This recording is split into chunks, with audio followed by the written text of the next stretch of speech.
right now we are in one of our tech spaces in the Gary Comer Youth Center. So this is our robotics lab, and we also do video game design here. The Comer Education Campus serves just over 2,000 young people every year.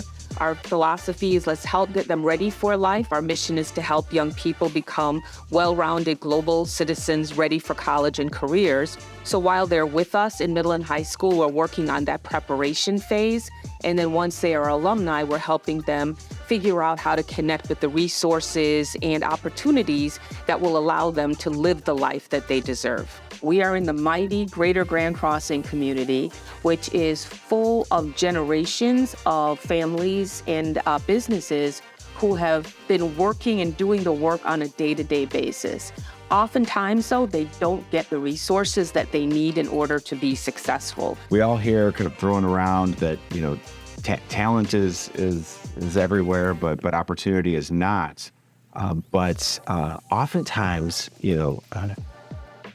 community residents on the south side of Chicago, are encouraged to leave the neighborhood to seize opportunity. Right. Comer teamed up with P33 Chicago to identify workforce opportunities in the technology space, and together we got introduced to Bitwise, and we learned that they were exploring moving to Chicago, but didn't quite yet have a plan. Bitwise is a social impact company. We provide tech services in many different ways in terms of working with you to build your website or your mobile app. We also will work with you to develop your CRM, all those different kinds of things that you would normally expect from a tech services company. But in addition to that, we also focus on upskilling the people who typically are left out of the tech workforce ecosystem, right? We do believe in the earn and learn model. We're not a company that's looking to make money off of people coming to take our classes, right? We want to make this as accessible as possible. And then actually, we pay you as an apprentice to be able to focus, to be able to learn, to really be able to get in and as a true apprentice, what it means to be an administrator for a particular software, So you don't have to choose between work and learning. You don't have to choose between, do I need to spend time with my family or do I want to pursue my dreams? You can do all of this because Bitwise believes in humans first. Working with Bitwise, it's partly about the training, but more importantly, it's really about Bitwise's ability to show opportunity and to kind of help paint a future for residents of this community that they might not currently see for themselves. That visibility into the future is critical because there's a lot of competing futures that our young people are being dealt every day. So whether you're listening to the negative news, you're listening to all of these social media, they're being bombarded with a lot of less than positive opportunities. But for them to be able to draw a clear line of sight, they now have a path that they can literally see each step along the way and talk to people who are engaged each step along the way. That is transformational. That is revolutionary for a young person to be able to see that line and not just hear about it, read about it, have some career day speaker talk about it, but to literally be in that ecosystem and take it for granted. I want them to take it for granted. Because if they do take it for granted, then that's a future that they can just plug themselves into. And we are fighting the battle and winning the battle of the just negative noise that's out there for young people. Yeah. What a better model, what a better way of showing younger people that I can do this when they see their brothers, their sisters, their cousins, maybe people who were, seniors in high school when they're freshmen. They're seeing these people move forward into these, into our apprenticeship program, and then also moving into high-earning technology jobs. They understand that they don't necessarily have to wait. This can be a game changer for them now. It was really less than a year ago that we fortified this partnership between Comer and Bitwise, and we came together, and in less than 60 days, we stood up a pilot that was oversubscribed. I mean, we had a wait list that very first summer. And so when people ask the question, is there interest? Is the South Side ready for this? I said, we already, have clear evidence of it. We do. And it's just going to keep building. So this is not we hope this really works and this is going to happen in 3 years. No, it's happening right now. So graduates of this campus are right now Bitwise apprentices, and another batch this summer will be taking Bitwise courses to lead into that pipeline again. So this is very real, very concrete, and really a tremendous model for what can be done in the city. We are seeing the community change, for the better, and a place that people want to be, and people want to be a part of it, so that's why Bitwise wants to be here. We want to be a part of what's happening here. It's really exciting.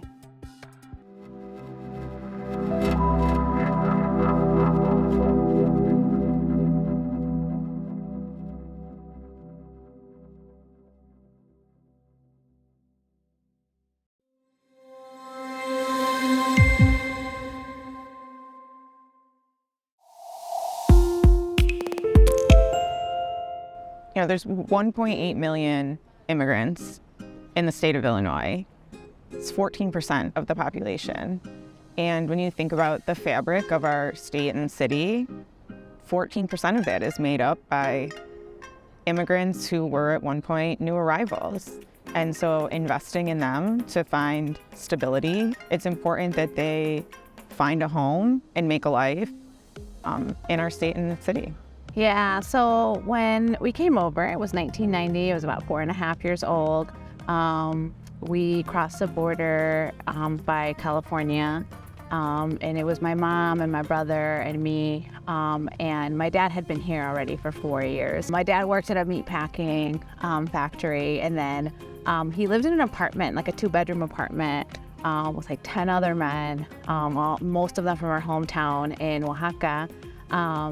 And because my mom and my brother and I were coming, they actually all moved into 1 bedroom and into the living room and allowed my family to stay in one of the bedrooms. We didn't have anything, right? We had whatever clothes we were wearing at the day of crossing, and we didn't have any money, but we had a place to sleep. And we had, other folks that we could ask about how to enroll in school, how my mom could start thinking about getting work. And I think that that's sort of from my experience the last few months, most folks that are arriving don't have anybody here. So I think that the folks arriving in buses is very different and very new that we had to solve for.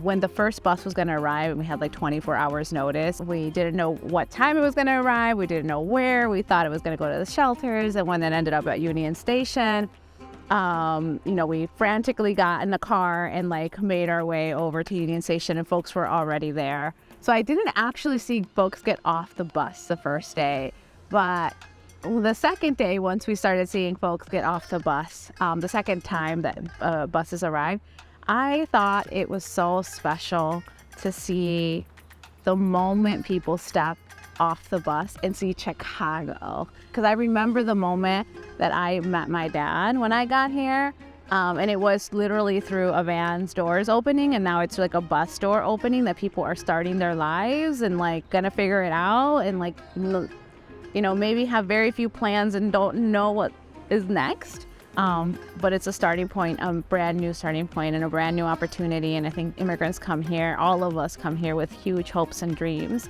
And to be able to see that moment start for them was really special. In those early days, it was sort of a beautiful chaos in terms of everyone wanting to help and coming together, but not fully having a rhythm or knowing exactly next steps. But I think one of the things that made that possible is just the compassionate and innovative approach the state has taken, and the city as well, to new arrival. The first thing that folks need is food. They usually arrive very hungry, and then they really want a shower, and then they just want a place to sleep. And after a couple of days, como que it settles in, like I'm here, I know I got to figure out what my next steps are. And then that starts being like legal services, and that starts being like more permanent housing.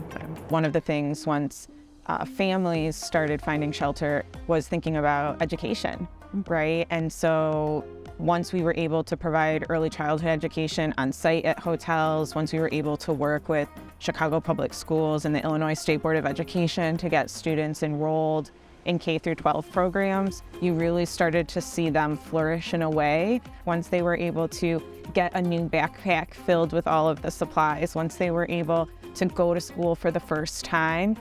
Just that opportunity to be a kid again really helped remind that after those most pressing immediate needs, there are those additional factors that just really are so important. So for most folks, when they go to the border, all of their documents are taken away from them, their passports, their birth certificates, things like that. And then they're given a new, just like printed paper with their picture on it. And so when they get here, they really need some sort of identification. I mean, what can you do without identification, right? And so the city key, city clerk Ana Valencia, her program that she runs has been really crucial in making sure folks are able to have that city key to enroll their kids in school. You know, when we were working with resettlement case management and establishing the Asylum Seeker Emergency Rental Assistance Fund, or ASRAP, to provide 6 months of emergency rental assistance, folks need an ID to get a lease. And so really having that city key, which is available to anyone and doesn't carry as many of the requirements as getting a state ID, made a huge difference. Well, we've been building for 9 months to make sure that we're taking into account the unique needs that new arrivals have. And I think it's allowing us to be able to get more innovative in how we're going to meet these needs. The challenges are a little bit different. And I think, you know, with the city and with the state and with the community organizations that already have this established network, I think we can scale up. Well, you and folks like you are what make me proud, knowing just your passion for the field for essentially your entire life and certainly professional career, and the self-sacrifices you made to welcome people in person. You know, that's really what made the difference. And you know, yes, we are lucky that we had a governor and have a governor and county president and mayor that support new arrivals, but folks aren't seeing that when they step off the bus. They're seeing you. And so that's really what makes them feel welcomed.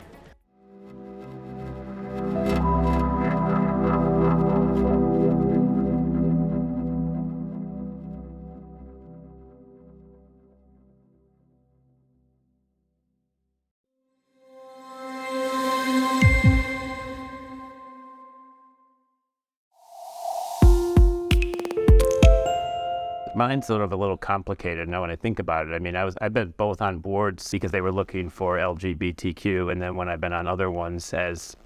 Well, certainly in my boardroom career, very, very often, especially at the beginning, I was the only.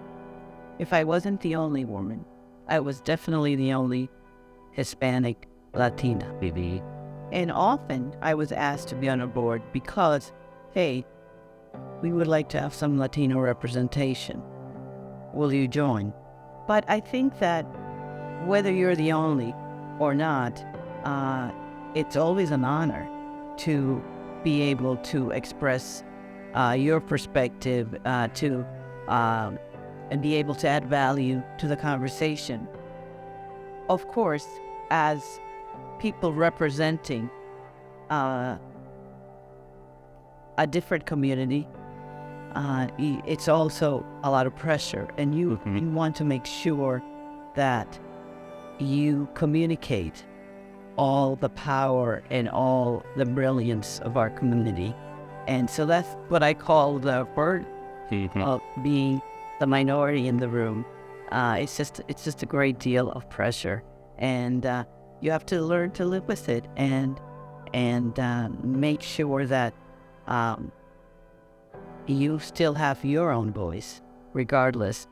I always felt both privileged and wanted to make sure that I was not a token, that the experience and life experience and work experience that I brought was also valued.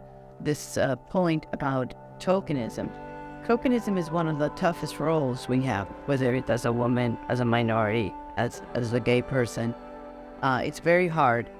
You feel a lot of pressure in the room when you know that you're a token, in the sense that many boards are intentional. I really believe deeply in diversity for diversity's sake. Having a table of diverse voices of men and women, non-binary, transgender, race, color, creed, having those diverse voices brings diverse perspectives and brings innovation just by that diversity.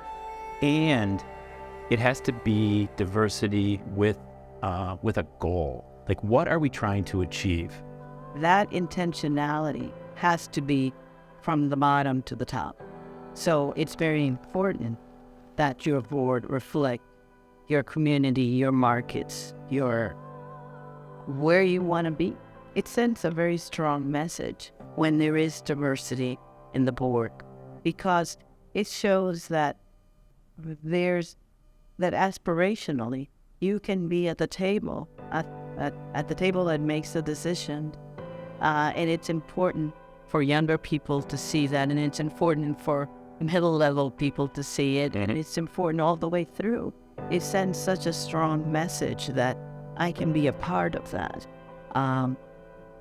Otherwise, I think they're words, but the intent isn't there, and people can see through that. Absolutely. For me, it's always about, like, what is the goal and what are the values that drive those goals? And for me, it's always been about justice. The impact that diversity has on outcomes, on program expansion, on growth, on the quality of programs, on our political power in Springfield and Washington and beyond. So that's what I also just am so delighted to see, that again, it's diversity with a goal, it's diversity based in values, and it's diversity that results in positive impact for the people that are part of the organization and for the communities that we serve. I've been doing this work for a long time, including when I was like a 5 or 6 year old, because my mom dragged me to civil rights marches and fighting against redlining in our community. So I've always had this justice framework, and I learned very early on that you can only achieve justice by bringing together the voices of those that have been the most marginalized and victimized, if you will, by injustice. So that's part of what drives me. And I gotta just say, why I love Leadership Greater Chicago so much, and all the folks that I have met through it, is because of their commitment to justice and equity and creating a future that's better for the sum of us and not just for some of us. It's incredible that, last year, I guess, was my 30th anniversary as an LGC alum, and that LGC has been on this mission to create leaders that understand their community and are compassionate and are brilliant. I turn to LGC first and foremost as we're thinking about who are the new members that we want in nonprofits and government and education, the space that I'm in.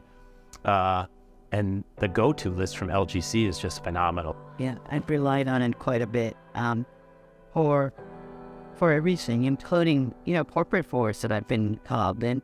And it was the LGC connection that I think led to my first corporate forward. 40 years has been a treasure. And frankly, what I'm most excited about are the next 40 years. And just thinking about the caliber of the next 40 classes that are going to be even more diverse in every way and are going to take our city from great to greater. It's a really exciting time to be involved with LGC.